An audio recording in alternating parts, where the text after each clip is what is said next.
Teman Healing.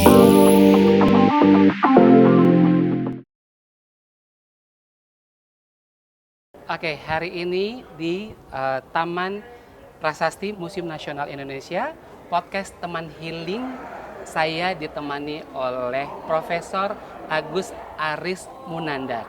Nah, sebelum kita ngobrol lebih jauh, mungkin nama panggung ada nggak, Prof? Nama saya biasa kalau dengan teman-teman itu Agus atau Mas Agus begitu.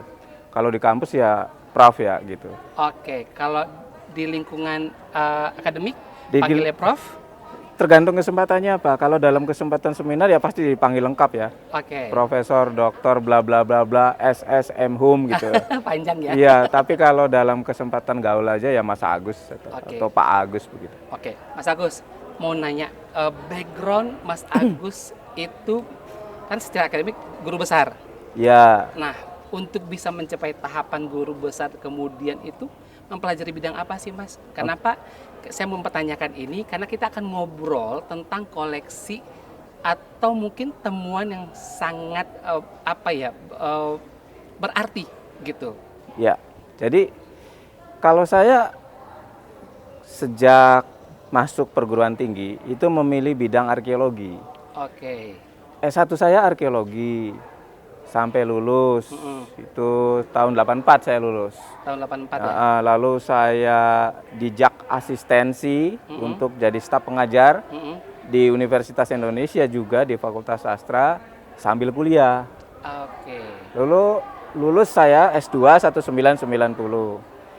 Lalu 1990 sudah diangkat jadi pegawai negeri sipil Oke. sebagai dosen. Sebagai dosen. Saya Itu di UI. di UI. Oh. Jadi lempeng aja 1993-94 saya daftar S3 di UI juga. Di UI lagi. Sampai lulus 1999. Jadi saya doktornya di UI 1999, saya lulus, sudah punya anak satu gitu. Sambil hiduplah mengalir gitu ya. Nah, sementara itu untuk mencapai gelaran akademik sudah terpenuhi, lalu mencapai gelaran jabatan pendidikan. Jadi harus mengumpulkan KUM namanya. KUM itu satuan akademik yang dihitung untuk kenaikan pangkat. Oke. Jadi sesudah golongan 3A nanti pindah ke golongan 4 gitu ya. 4A, 4B, 4C terus sampai 4E gitu. Nah, di situ bersamaan dengan itu nanti naik tuh dari asisten ahli, lalu lektor kepala, lalu guru besar. Guru Jadi besar. ada jenjang-jenjang Ada itu. jenjang, ya. Nah, Saya boleh nanya nih, Iya. Mas Agus. Karena kalau Prof takutnya saya nanti jadi mahasiswa lagi. Nah, Mas Agus mau nanya, yang menarik dari arkeologi itu apa sih, Mas? Karena mau gitu, ya, yang menarik itu hobi sebenarnya. hobi. Kalau tidak dasar minat Ha-ha. dan fokus, ya kita akan pindah gitu. Pastikan kita belajar, misalnya belajar kedokteran kita nggak fokus ya kita pindah. Kita belajar ekonomi lalu kita nggak hobi ya juga kita pindah. Jadi yang pertama apa yang meminati? Yang meminati kajian arkeologi ya Kita pribadi sendiri, ya, pribadi. Saya senang pada kajian benda kuno, senang pada masyarakat masa lalu. Apanya sih menarik? Karena banyak sekali peninggalan ya, di museum aja ini banyak sekali peninggalan. Ini kan dari masyarakat masa silam. Lalu untuk apa, pertanyaan yang paling awal, untuk apa kira-kira ya? Lalu kapan dibuatnya?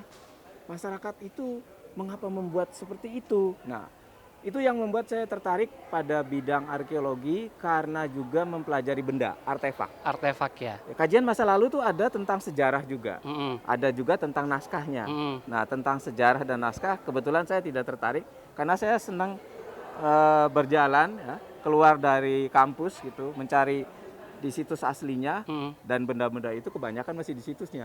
Oke. Jadi Masih saya, ada di ya, situs. Datang ke sana, melihat, memotret, mendokumentasi. Kajian filologi itu sama juga masa lalu, tapi kan di lab ya membaca naskah atau sejarah juga masa lalu, tapi lebih ke arsip dan sumber tertulis. Arsip dan sumber tertulis ya. Nah, kalau arkeologi ini ya rada-rada petualang lah gitulah. Bicara masalah petualang, Iya. kita sebenarnya jalan sedikit nih, Mas Agus. Ya nyebrang sungai dikit gitu. Nah, Mas Agus, Oh, ini kita lagi ada di Taman Prasasti. Tadi Mas Agus sempat bilang bahwa arkeologi kaitannya dengan penemuan artefak dan segala macamnya. Kalau kita lihat suasana di sini, mungkin buat teman museum bisa mendengar di podcast kita ataupun yang melihat di YouTube kita bahwa latar belakang kita tuh banyak sekali pengunjung yang datang ke sini. Dan ini sebuah apa ya, Mas Agus, hal yang sangat menarik. Karena ada pertanyaan, kapan terakhir kali ke museum? Coba pertanyaannya, kapan terakhir kali ke museum? Kalau nggak zaman sekolah, ya belajar, ataupun juga saat ada tugas. Ada tugas ya. Rata-rata tugas bikin paper atau bikin laporan gitu. Bikin laporan. Iya. Nah, Mas, kita ada di Taman Prasasti, berarti kita bisa melihat temuan-temuan yang sudah dilakukan oleh para arkeolog ya tepatnya ya. Iya. Gitu. Oke, ditemukan oleh para arkeolog. Nah, kalau saya boleh tanya sama Mas Agus nih, kira-kira temuan Mas Agus yang pernah temukan atau pernah pelajari yang menarik itu yang apa, Mas? Untuk saya pribadi. Ya, untuk pribadi.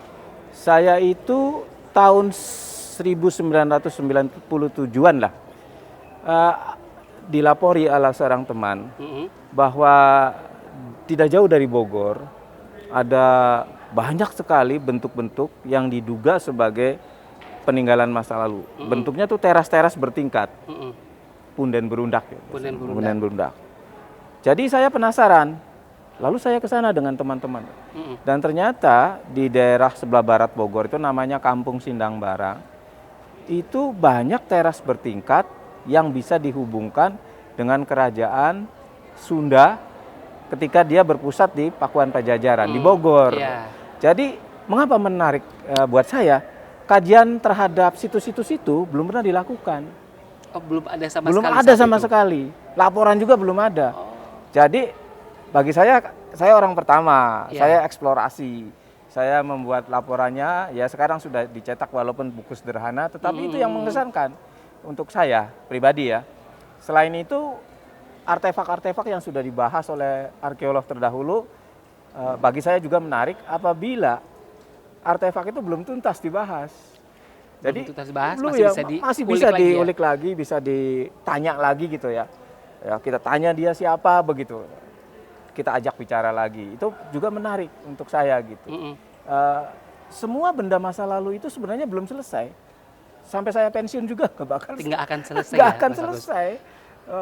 Banyak sekali yang tersembunyi dari satu artefak saja, itu banyak sekali yang belum kita angkat. Itu yang menarik ya bagi saya. Jadi semakin nemu sesuatu yang baru, semakin eksploratif, semakin digali lagi, malah menemukan temuan-temuan baru, juga informasi-informasi baru. Ya, jadi bagi saya semakin banyak tahu, semakin tidak tahu. Bingung ya, semakin banyak tahu, semakin nggak tahu gitu. Tidak tahu. Jadi kalau buat teman healing yang nanti berencana untuk ke Museum Nasional gitu, apa yang tadi disampaikan oleh Mas Agus bahwa banyak sekali temuan-temuan yang kita tampilkan di sini, tapi itu baru sedikit dari sekian ribuan koleksi yang ada. Nah, kalau kita bicara masalah koleksi, ada satu temuan yang menarik perhatian saya nih, Mas Agus, yaitu temuan Wonoboyo. Oh iya, betul. Tapi sebenarnya ini agak sedikit menggelitik juga sih, Mas. Kita tuh menyebutnya temuankah atau peninggalan purbakalakah atau apa, Mas? Ya kalau dari sudut awam ya memang benar temuan ya. Ditemukan secara tidak sengaja. Kalau dari sudut warisan ya memang warisan purbakala, memang benda masa lalu. Dari sudut kajian disiplin arkeologi itu kita anggap artefak ya. Oh, jadi kita menyebutnya artefak ya? Dari Wonoboyo begitu. Memang disimpan di Museum Nasional ini. Banyak sekali artefak itu, menarik ya. Mungkin orang sedikit bertanya, temuan ataupun artefak Wonoboyo itu apa? Ya. Mas Agus bisa ceritain nggak sih, Mas? Ya, jadi artefak Wonoboyo itu yang menarik adalah emas semua. Emas semua? Emas semua. Dominan emas lah, walaupun ada campuran tapi emas gitu. Macamnya ada yang berupa wadah, berhias di tepinya. Ada yang berupa perhiasan. Perhiasan itu ada kalung, ada apa? Subing, subang ya. Terus ada cincin, lalu ada selempang dada namanya upawita, ada juga selempang yang bersilang, canawira namanya itu. Itu perhiasan. Ada juga perhiasan-perhiasan yang bukan untuk busana, tetapi misalnya bagian puncak dari sanggul, Oke. puncaknya payung begitu, atau cucuknya kendi tuh, di cucuknya kan ada hiasan emas. Iya. Nah itu, jadi perhiasan yang melengkapi benda-benda gitu. Dan satu lagi itu yang kita tidak sangka ada bulir-bulir mata uang. Ya kita sebut mata uang ya. Mata uang. Alat tukar. Alat tukar ya. Ya, Saat sebesar itu. ya sebesar biji jagung itu emas.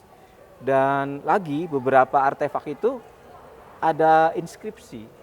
Inskripsi itu tulisan singkat ya, yang menunjukkan bahwa memang menurut para epigraf yang pernah meneliti itu dikoleksi oleh seorang yang bernama Dyah Bunga kalau tidak salah. Jadi itu apakah itu miliknya Dyah Bunga? Apakah si Dyah Bunga ini adalah pembuatnya? Pembuatnya atau pokoknya pemiliknya ya, belum tahu. Belum tahu. Ditemukan di daerah Wonoboyo, Kecamatan Jogonalan, Kabupaten Klaten, tidak sengaja itu. Tidak sengaja. Nah, iya.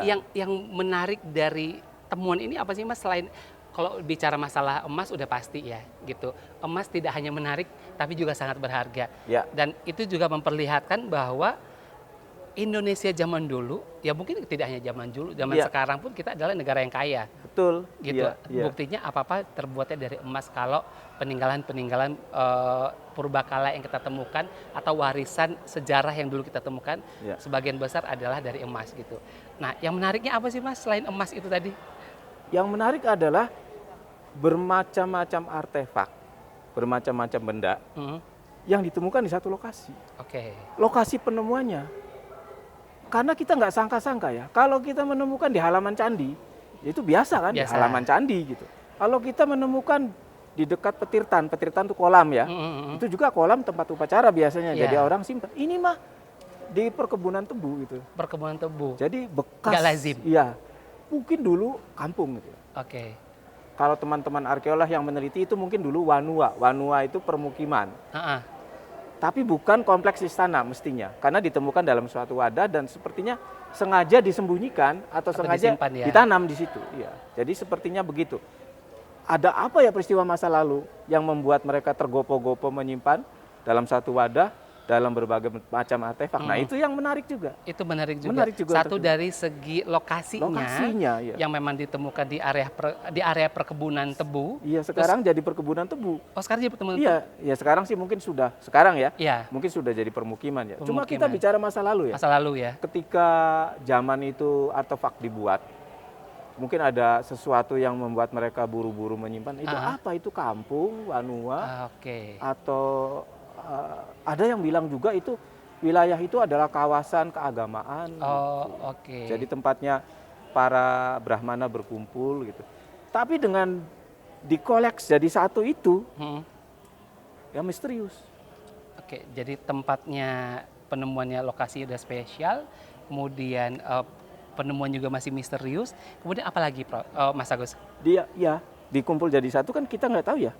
Lalu yang masih menjadi pertanyaan secara pasti adalah ini ada koleksi yang dihubungkan dengan manusia, ada juga koleksi yang sangat mungkin itu bagian dari ornamen yang biasa dipakai oleh hewan.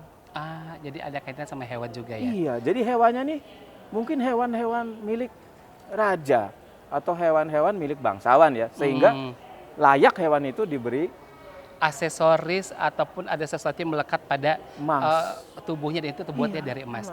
Nah, Mas Agus, kan kita bakal ngobrol mengulik lagi tentang artefak Wonoboyo. Tapi kayak kita bisa pindah ke sana ya Mas, bari duduk. Bukan apa-apa. Jadi buat teman museum, bahwa di museum itu kalau kita capek ataupun kita lelah misalnya, disediakan fasilitas untuk bisa duduk atau bisa rehat sejenak. Kemudian hunting lagi keliling Museum Nasional untuk melihat koleksi-koleksi di sini. Jadi kita mau pindah sedikit di area Taman Prasasti ini ya. Stay tune terus di podcast Teman Healing bersama Museum Nasional Indonesia, karena masih ada part 2-nya. Teman Healing.